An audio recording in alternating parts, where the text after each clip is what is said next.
بسم اللہ الرحمن الرحیم. Please like subscribe and share. بسم اللہ الرحمن الرحیم.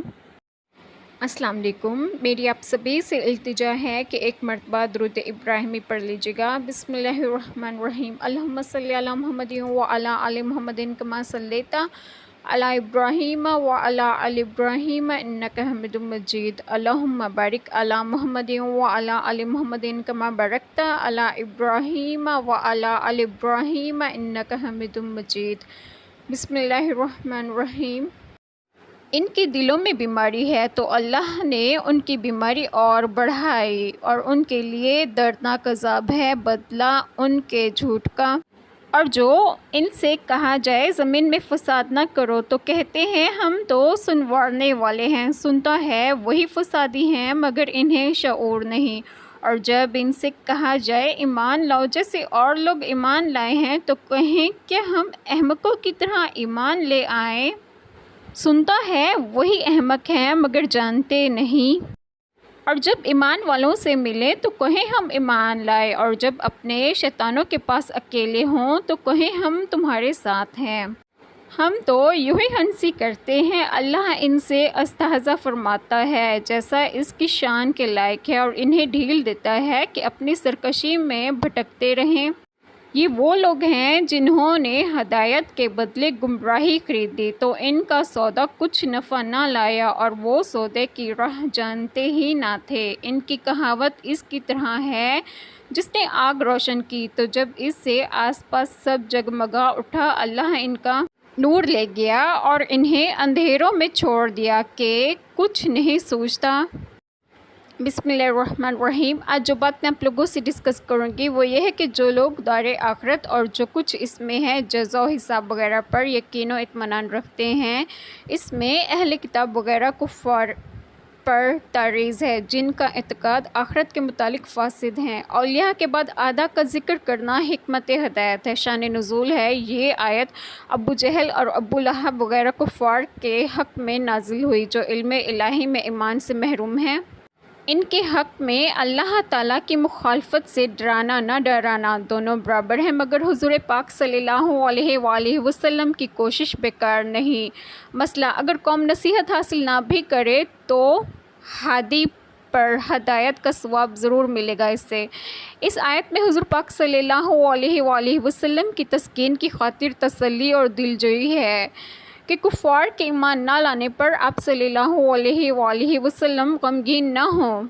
آپ صلی اللہ علیہ وآلہ وسلم کی تبلیغ کامل ہے، اس کا اجر ضرور ملے گا. مجرم تو یہ بد نصیب ہیں جنہوں نے آپ صلی اللہ علیہ وآلہ وسلم کی اطاعت نہ کی. کفر کے معنی اللہ تعالیٰ کے وجود یا اس کی وحدانیت یا کسی نبی کی نبوت یا ضروریات دین سے کسی امر کا انکار ہے. مطلب یہ کہ کفار ضلالت و گمراہی میں ایسے ڈوبے ہوئے ہیں کہ حق کو دیکھنے، سننے، سمجھنے سے اس طرح محروم ہو گئے ہیں کہ جیسے کسی کے دل اور کانوں پر مہر لگی ہو اور آنکھوں پر پردہ پڑا ہو. یہ ہدایت کی راہیں ہیں ان کے لیے اول سے بند نہ تھیں، بلکہ ان کے کفر و عناد اور سرکشی و بے دینی و مخالفت و حق و عداوت انبیاء علیہ السلام کا یہ انجام ہے کہ جیسے کوئی طبیب کی مخالفت کرے اور زہر قاتل کھا لے.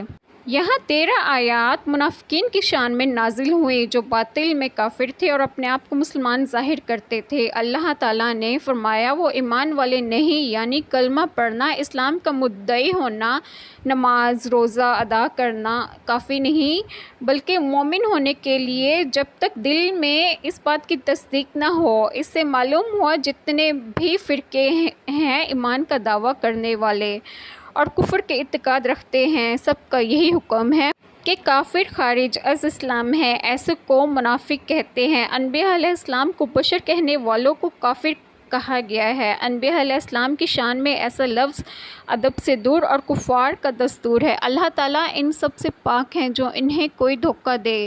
اللہ تعالیٰ اسرار و مخفیات کا جاننے والا ہے۔ منافق اپنے طور پر اللہ تعالیٰ کو فریب دینا چاہتے ہیں، یا یوں کہہ لیں کہ رسول اللہ صلی اللہ علیہ وآلہ وسلم کو دھوکہ دینا چاہتے ہیں، کیونکہ وہ اللہ تعالیٰ کے خلیفہ ہیں، اور اللہ تعالیٰ نے اپنے حبیب پاک صلی اللہ علیہ وآلہ وسلم کو اسرار کا علم عطا فرمایا۔ تو ان بے دینوں کا فریب نہ خدا پر چلے، نہ رسول اللہ صلی اللہ علیہ وآلہ وسلم پر، نہ مومنین پر، بلکہ وہ اپنی ہی جان کو فریب دے رہے ہیں۔ اس لیے علماء نے فرمایا زندیق کی توبہ قبول نہیں ہوتی۔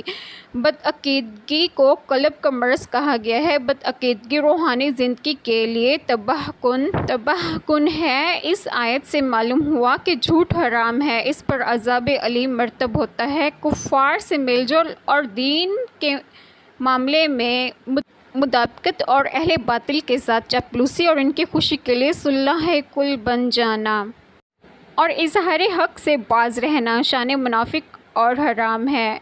اسی کو منافقین کا فساد فرمایا گیا ہے۔ آج کل بہت لوگوں نے ایک شیوا اپنا لیا ہے کہ جس بھی مجلس میں گئے ویسے ہو گئے۔ اسلام میں اس کی ممانعت ہے۔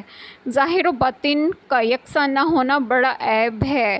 اللہ تعالیٰ ہمیں قرآن پاک کی تعلیمات پر عمل کرنے کی توفیق دیں اور ہمارے تمام گناہوں کو معاف فرما کر ہمیں صراط مستقیم کی راہ پر گامزن کریں، اور آپ سب کو آپ کے گھروں میں خوش و خرم رکھیں اور صحت و تندرستگی بھی دیں۔ آمین۔ جزاک اللہ خیر۔